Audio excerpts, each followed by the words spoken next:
Dear students, आज हम कुछ इम्पॉर्टेंट पॉइंट्स डिस्कस करने जा रहे हैं इन केमिकल बॉन्डिंग। तो कुछ अहम पॉइंट्स आप याद रखेंगे इसमें। सबसे पहला जो इम्पॉर्टेंट पॉइंट है वो है कि जब भी कहीं पे सिंगल बॉन्ड बन जाता है, जब दो एटम्स के दरमियान एक सिंगल बॉन्ड बन जाता है, that single bond is always sigma bond. तो दो एटम्स के दरमियान जब आप बॉन्ड देखेंगे that would be always sigma bond.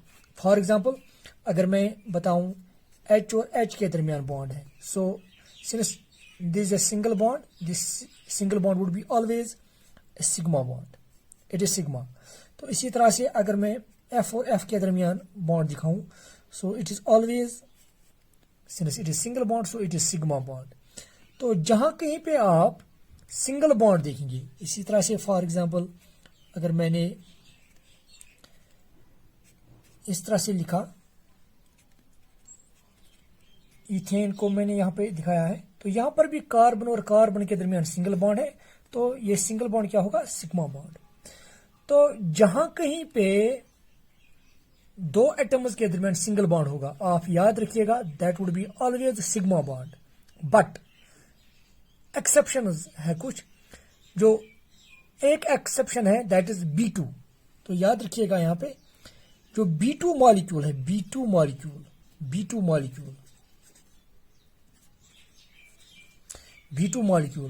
It contains, मैं यहां पे लिखना चाहूंगा, it contains single bond,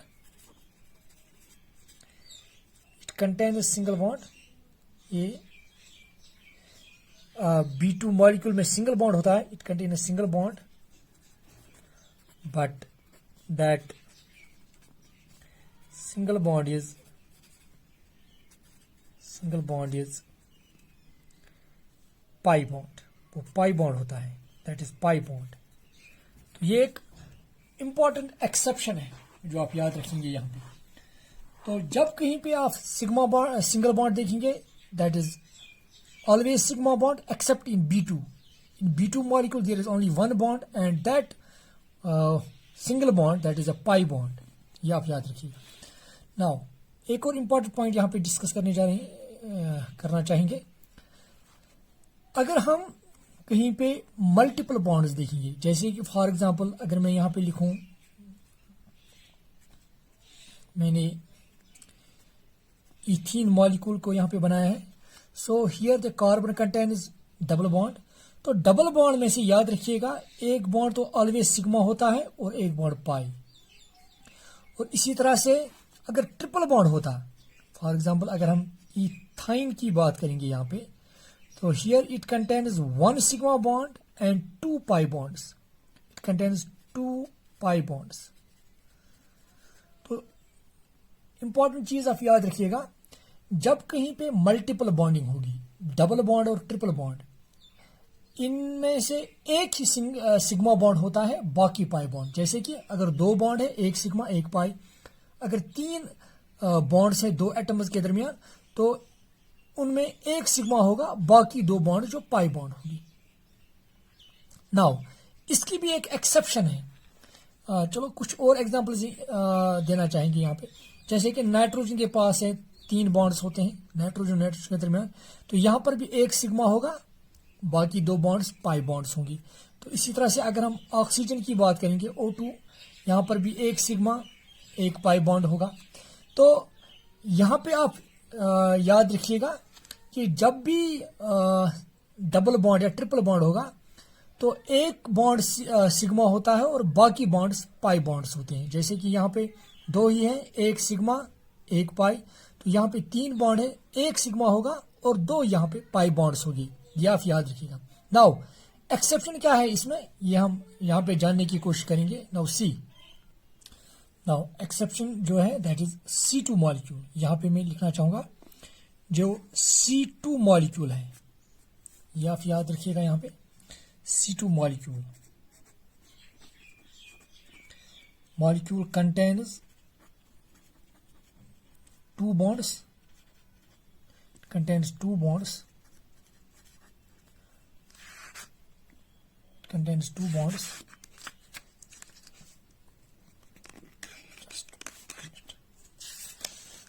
Contains two bonds and both the bonds are pi bonds. तो C2 मॉलिक्यूल जो है, यहां पे याद रखिएगा, यहां पे दो बॉन्ड्स होते हैं C और C के दरमियान, और दोनों पाई बॉन्ड सी होते हैं. यह आप एक एक्सेप्शन है जो आप यहां पे याद रखिएगा.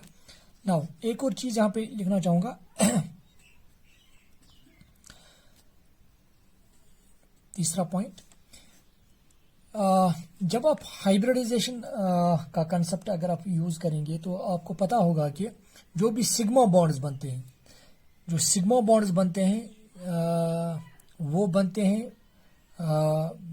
Due to overlapping of hybrid orbitals. मतलब हाइब्रिड ऑर्बिटल से ही सिग्मा बॉन्ड्स बनते हैं. ये एक इंपॉर्टेंट चीज है, यहां पे मैं लिखना चाहूंगा. तो पहले मैं लिखना चाहूंगा sigma bonds are formed by sigma bonds are formed by hybrid orbitals.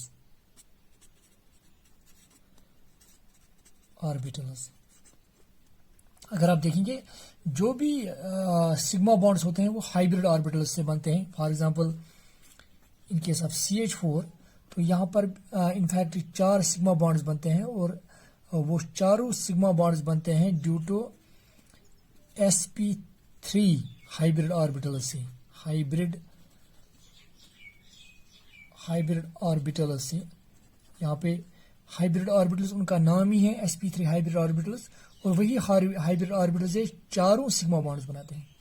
तो सिंपल सा पॉइंट यहाँ पे आपको ये याद रखना है कि जो भी सिग्मा बॉन्ड्स बनते हैं हाइब्रिड ऑर्बिटल से. नाउ इसकी भी एक एक्सेप्शन है जो मैं यहाँ पे कहना चाहूंगा कि अगर आपने बेंजाइन का नाम सुना होगा, बेंजाइन का, वहां पे एक पाई बॉन्ड बनता है, and that pi bond is also formed by the hybrid orbitals. Usually क्या होता है, हाइब्रिड ऑर्बिटल्स सिग्मा बॉन्ड्स बनाते हैं, और जो एटॉमिक ऑर्बिटल्स जो हाइब्रिडाइज नहीं होते हैं वही पाई बॉन्ड्स बनाते हैं. मगर बेंजाइन एक ऐसा मॉलिक्यूल है, वहां पे एक पाई बॉन्ड जो है वो बन जाता है बिकॉज ऑफ हाइब्रिड ऑर्बिटल्स. तो यहां पे याद रखिएगा, ये भी एक एक्सेप्शन है इन case of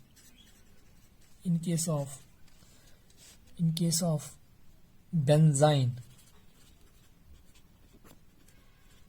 Case of benzene, one of the pi bond is formed by hybrid orbitals. Now बहुत ही इंपॉर्टेंट पॉइंट है ये, जो आप यहाँ पे याद रखिएगा. ये एक और पॉइंट है इस केमिकल बॉन्डिंग के रिलेटेड. नाउ एक और पॉइंट यहाँ पे डिस्कस करने जा रहे हैं, दैट इज, देखिए आप जनरली जब भी बॉन्ड बन जाता है, जैसे कि अगर मैं हाइड्रोजन और हाइड्रोजन के दरमियान बात करूं, तो ये जो बॉन्ड है, इस एक बॉन्ड में 2 इलेक्ट्रॉन्स पार्टिसिपेट करते हैं, या हम कहेंगे एक बॉन्ड 2 इलेक्ट्रॉन से बनता है.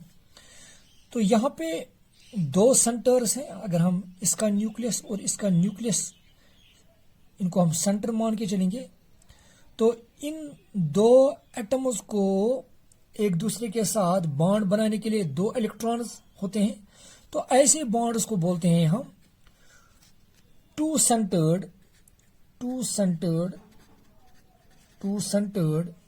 2 electron bonds. 2 centred 2 electron bonds, याद रखिएगा.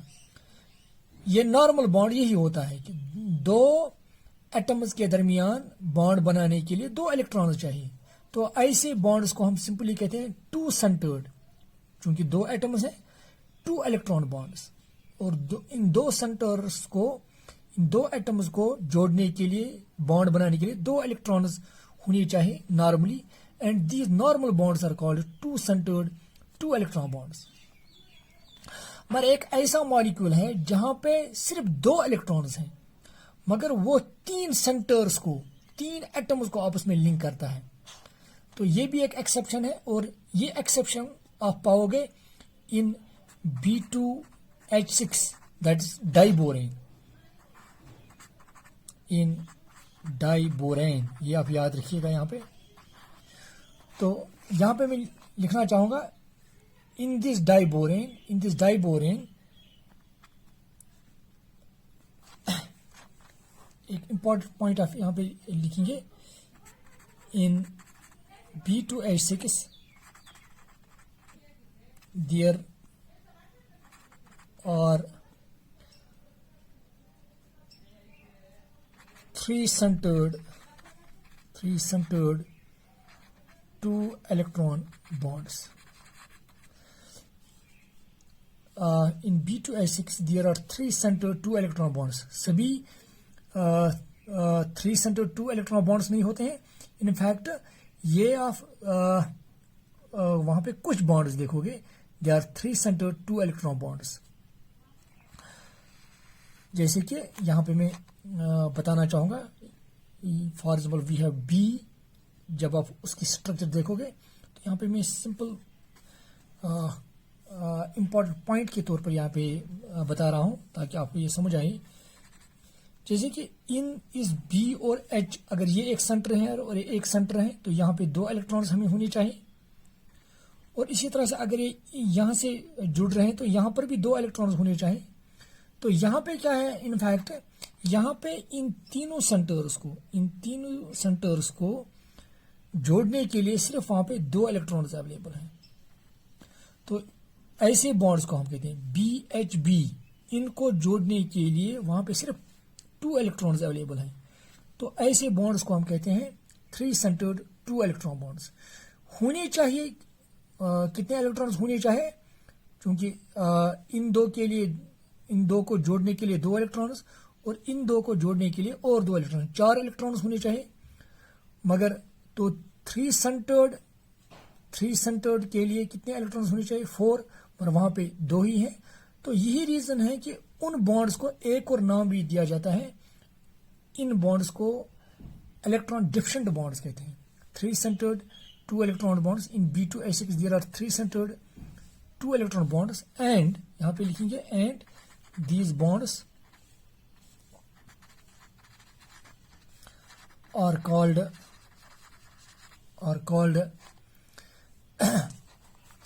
यहां पे मैं लिखना चाहूंगा called electron deficient bonds। electron deficient bonds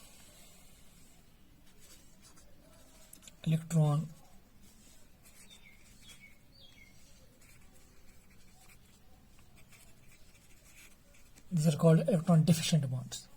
ये एक इंपॉर्टेंट पॉइंट है, ये आप याद रखिएगा यहाँ पे। नाउ एक और इंपॉर्टेंट चीज जो आप याद रखिएगा यहाँ पे, बहुत ही ज्यादा इंपॉर्टेंट है ये पॉइंट।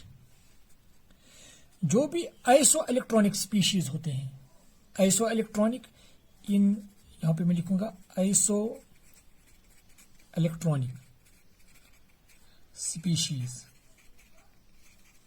आइसो इलेक्ट्रॉनिक स्पीशीज वो स्पीशीज होते हैं जिनमें नंबर ऑफ इलेक्ट्रॉन सेम होंगे, इलेक्ट्रॉन सेम होने चाहिए। फॉर एग्जांपल अगर मैं लिखूंगा कार्बन डाइऑक्साइड, तो कार्बन डाइऑक्साइड में अगर हम देखेंगे टोटल इलेक्ट्रॉन्स कितने हैं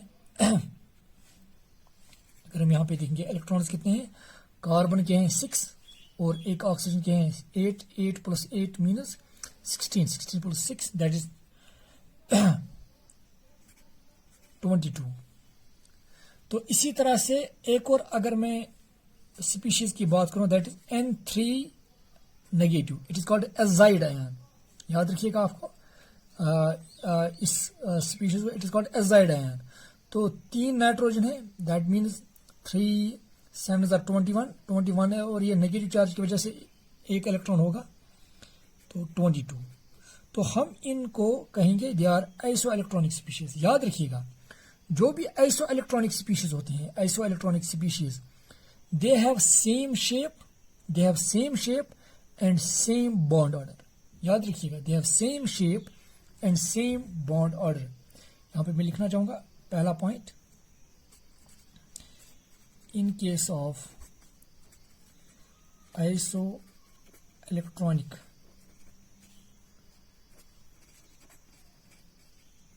species, in case of isoelectronic species, shape and bond order is same। जैसे कि यहां पे अगर मैं इन दो की बात करूं, अगर इसकी शेप हम देखेंगे, कार्बन डाइऑक्साइड की जो शेप है दैट इज लीनियर, तो अगर इसकी लीनियर है तो इसका मतलब N3 negative azide ion, it is also linear. Now अगर बॉन्ड ऑर्डर की बात करेंगे, बॉन्ड ऑर्डर, तो इसका बॉन्ड ऑर्डर, कार्बन डाइऑक्साइड का जो बॉन्ड ऑर्डर है दैट इज 2, तो अगर इसका बॉन्ड ऑर्डर 2 है दैट मीन्स N3 नेगेटिव का बॉन्ड ऑर्डर भी 2 ही है। नाउ कुछ और मॉलिक्यूल्स की यहां पे बात करेंगे आप, जो हमसे पूछे जा सकते हैं। Similarly, we have O3 negative, that is ozone, and we have also NO2 negative। देखिए आप यहाँ पे अगर हम इलेक्ट्रॉन्स पहले देखेंगे, electrons O3 negative that is 8 3 24, तो यहाँ पे है ऑल्सो 24। नाउ सी, अगर हम इसकी शेप देखेंगे, ओजोन की शेप है दैट इज वी शेप्ड, याद रखिएगा। तो अगर ये वी शेप्ड है, चूंकि ये आइसो इलेक्ट्रॉनिक है, then it would be also V shaped. तो अगर हम ओजोन का बॉन्ड ऑर्डर देखेंगे, अगर हम ओजोन की बात करेंगे, it is having bond order 1.5। मैं लिखना चाहूंगा बॉन्ड ऑर्डर दैट इज 1.5, तो इसका मतलब इसका भी बॉन्ड ऑर्डर 1.5 होगा। नाउ इसी तरह से एक और मॉलिक्यूल की हम बात करेंगे that is CO3 die negative carbonate ion, और इसी तरह से नाइट्रेट आयन है NO3 नेगेटिव। देखिए यहाँ पे इलेक्ट्रॉन्स देखेंगे पहले, 3 ऑक्सीजन है that means 8 × 3 that is 24 24 6 that is 30 30 32, तो यहाँ पर भी 32।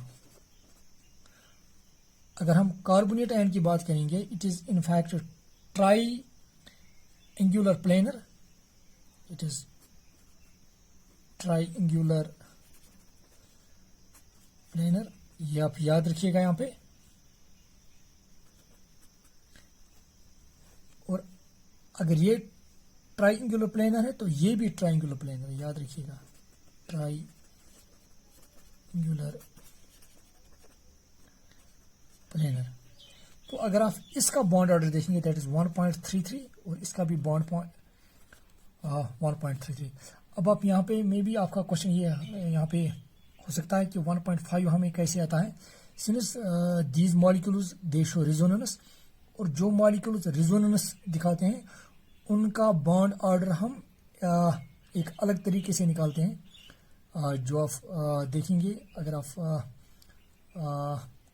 स्टैंडर्ड रेफरेंस का इस्तेमाल करेंगे तो वो आप इजीली निकाल सकते हैं कि वहाँ पे हम बॉन्ड ऑर्डर कैसे निकालते हैं। हमें रिजोनेटिक स्ट्रक्चर्स पता होनी चाहिए, और उन रिजोनेटिक स्ट्रक्चर्स में हम 2 एटम्स को पहले सिलेक्ट करते हैं, तो उस हिसाब से हम वो बॉन्ड ऑर्डर निकालते हैं। अभी आप यहाँ पे याद रखिएगा। नाउ इसके लिए एक इंपॉर्टेंट चीज है जो आप याद रखिएगा, जो CO पॉजिटिव है, याद रखिएगा, ये एक एक्सेप्शन है। CO पॉजिटिव, अगर हम CO पॉजिटिव और N2 पॉजिटिव की बात करेंगे तो यहाँ पे कितने इलेक्ट्रॉन है टोटल, 8 + 6 14 दैट इज 13, तो यहाँ पर भी दैट इज 13। याद रखिएगा इनका बॉन्ड ऑर्डर सेम नहीं होगा। कार्बन मोनोऑक्साइड एक एक्सेप्ट, कार्बन मोनोऑक्साइड का जो जब कार्बन मोनोऑक्साइड के पास पॉजिटिव चार्ज होते हैं, इट इज एक्सेप्शन। तो ये आप याद रखिएगा, इसको आप अगर कोई और स्पीशीज होगी जिसके इलेक्ट्रॉन्स उतने ही होंगे जितने कार्बन मोनोऑक्साइड के पास है, तो वहां पे आपका जो बॉन्ड ऑर्डर है वो आप ये नहीं कह सकते हैं कि उसका बॉन्ड ऑर्डर CO पॉजिटिव जैसा ही होगा। ये एक एक्सेप्शन है, यहाँ पे याद रखिएगा। तो यहाँ पे मैं लिखना चाहूंगा CO positive does not follow